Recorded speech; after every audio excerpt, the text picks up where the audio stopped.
Hello. Today as I stand here talking to you, there's a man in the UK who's in jail. His name is Tommy Robinson. You may have heard of him. If you haven't, I would strongly recommend that you look him up on YouTube. He's a father of young children. He's an Englishman. And he's a man who has serious concerns as to the future of his country. Tommy, last week, spent some time outside a trial that was going on into the grooming rape gangs in the UK. And he was highlighting something which the mainstream media really should have been highlighting. It shouldn't have been left to someone like Tommy to do that, but he did it, and he stepped up to the plate. Now, when I first heard about Tommy, I was impressed because I know people who went to school with Tommy, and they're black, by the way. So when people tell you that Tommy Robinson is a racist, they're lying. Tommy Robinson is not a racist. Tommy Robinson is, I guess, what you call a patriot. Tommy Robinson is someone who believes that if he can't speak up, when the rest of the media is silent on issues which are having a huge impact on his country, then that's going to be a problem for everybody further down the line.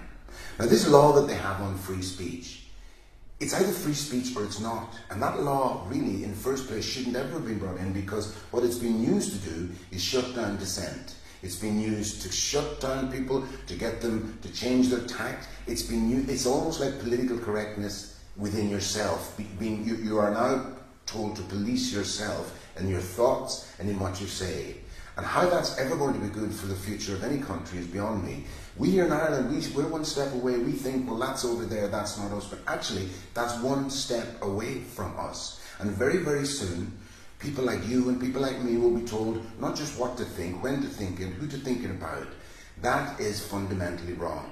We have a man in Tommy Robinson who is someone, as I said, who cares very deeply about his country and is speaking up on behalf, I should add, of millions of decent, ordinary people who feel that he is the only voice that they have. Now, how did that come about? A country like England with all its news outlets, BBC, Channel 4, and yet the whole system seems to have gotten to the point where you cannot criticise the decisions being made by the powers that be. And that's a very dangerous thing. That's very close to Nazi Germany.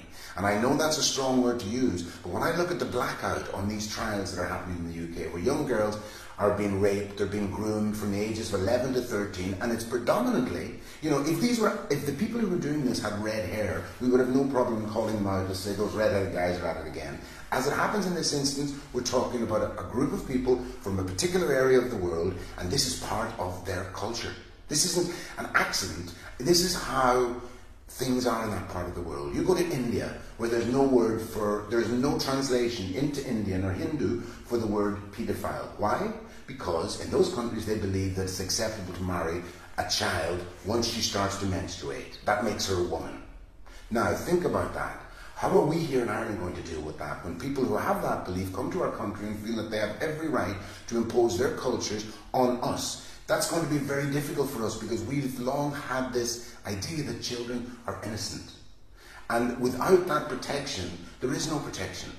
You have a situation now in the UK, which to me, I've been to the UK, I've travelled around the world, I've seen this simmering tension, which is very real. You go to Paris, you can feel it in the outskirts, you go to these Netherlands, where there's block after block after block of foreign people who've come, many in search of a better life, but many just in search of benefits and, benefits tourism, some people call it. But the problem that we have now is that whether people are working and contributing to our society and following our laws, or whether they have no respect for us or our laws, they are still welcome.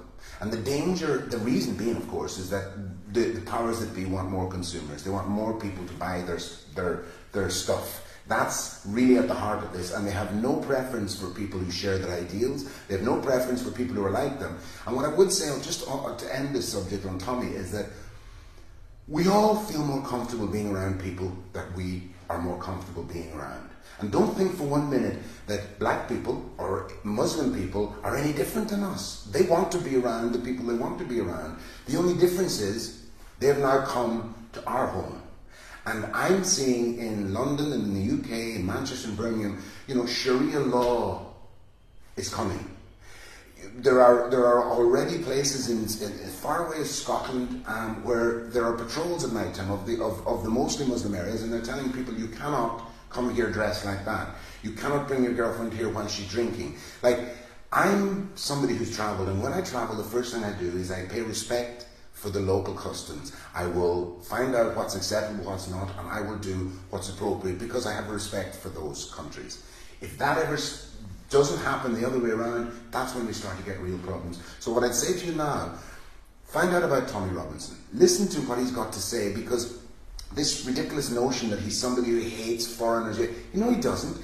Tommy Robinson is a bit like himself. He's somebody who loves his own country and doesn't want to see it ending up the way that I would predict it's going to go. And he will also tell you 20, 40 years from now, whether there is in England or not will be the big question. And the reason I'm so concerned is because I feel the same thing has started to happen here in Ireland. And unless we put our foot down now and say, look, let's plan for the future, let's not be swamped by it. Find out about Tommy. Go online. There's a petition at the moment to help trying to get him released from prison. And listen to the man. And don't fall for the rubbish that they're telling you that this is a bad man who hates foreigners. No, nothing could be further from the truth. You know, the people who grew up with Tommy will tell you he's a sound guy. I know West Indians who grew up with him. I know Indians who grew up with him. And they say to me, he hasn't got a racist bone in his body. And I believe that.